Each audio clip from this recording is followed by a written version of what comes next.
SEADOO flag and camera mounts.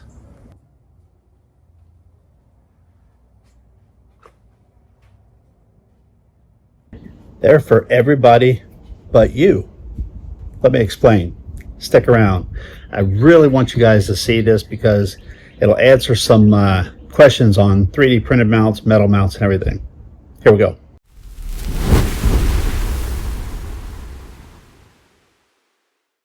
All right, guys, thanks for joining me today. Yeah, the 3D printed mounts, they are strong, very strong. You know, they are about as strong as you'd want them to be for a normal pleasure user. You know, will they break? Sure, you can break anything. If you've got a metal mount on the back of the ski, I guarantee you I can break it, but probably not the mount, probably going to break the ski. So let me explain something to you. Your normal everyday person that's riding out there having fun, even in some little choppy stuff like you've seen my videos, these mounts are for you. Who are these mounts not for? Do you ride like this? Sorry guys, they're not for you. Even the foam mounts that I put on the SEADOOs here, these are extremely strong. The one that was 3D printed only, I had on this ski for over a year without an issue. But if you're out there jumping waves or getting in some really rough stuff standing up and fall into that mount, yeah, you're going to break it. You're going to break the 3D printed one that's all 3D printed before you're going to break the hybrid one. But if you're going to hit that mount, it's going to break, guys. If you fall into this, it's going to break. If you have a passenger and you throw them off into the pole, it's going to break. If you have your pole extended and go under a low-flying bridge, I've done that, it's going to break. Okay? So are we clear on that? Under normal use, these things are solid and they're going to last you. But if you are an extreme rider, these mounts are not for you. There's a reason why you don't see people who are jumping wakes and stuff. You don't see video from their ski, and if you do, it's attached to them. There's a reason for that.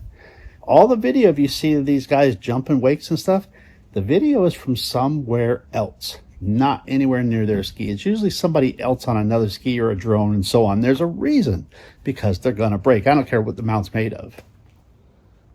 Now, in rough conditions, my last video is a perfect example. You can see I actually notated it on there. In rougher weather, I collapsed my pole some. If you are, even this ski will hit 68 miles an hour. And if you're on the 325s and 300s and you're hitting above 70 and so on, if you've got this pole extended up as high as it can go, now watch, guys. This is sturdy. It's not going anywhere, and I'm tugging on it. Watch what happens. This is your weak point on any mount you buy. Extend this up. All right, it's up there, right? See that? See that? Now imagine doing 70 miles an hour and that thing's whipping back and forth. Guess what's going to happen? You got it. Hit some turns, hit some wakes. You're going to most likely break either your pole, or it's a chance you're going to snap that mount. It's just going to happen, guys. When you're in rough conditions, there's nothing wrong with that stick being right there and still getting some great video. But some of you guys, common sense waved bye-bye to, you're going to put it up there and you're going to go out and chase the surf. Well, you're on your own for that one. You break them out, you do that, you live and learn, you chalk it up, and you buy yourself another one. It's just plain and simple, guys. So, unfortunately, I can't teach common sense. Also, in the description of every single mount, there are disclaimers in there. They're not recommended for extreme riding and stuff like that. If that's what you do, there's nothing wrong with that, but just don't mount a video. You know, plain and simple. Even though the full description is on the pages with the products, I can't force you to read it. some of these mounts,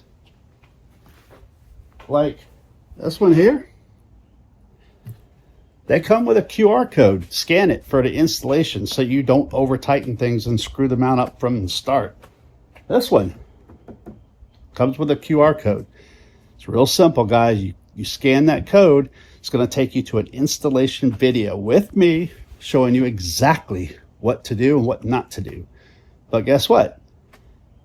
Some of y'all just do not read the descriptions. You also don't watch the videos. And I can tell because the amount of mounts that I've sold compared to the watch counter on the videos. So, unfortunately, can't make you guys read those. Can't make you guys watch those. They are there. And of course, if something does happen, I'll refer back to those. And you should know. Anyway. So anyway, guys, enjoy these mounts. I've got hundreds and hundreds of satisfied customers, 5-star reviews. These mounts are extremely strong, but they are not for the extreme rider. Guys, thanks for watching. One other thing, I've got a factory second section on my page that I was taking the cosmetically blemished ones and selling them at a huge discount. I'm going to discontinue that page because, like I said, again, I can't teach common sense.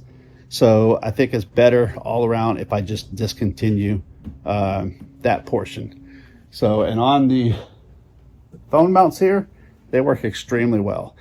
If you're somebody that's going to be riding, standing up a lot, and you're going to bump this, or you got a big belly or whatever it is, I recommend getting the hybrid one. Save yourself some aggravation. And always, I recommend the tether, guys.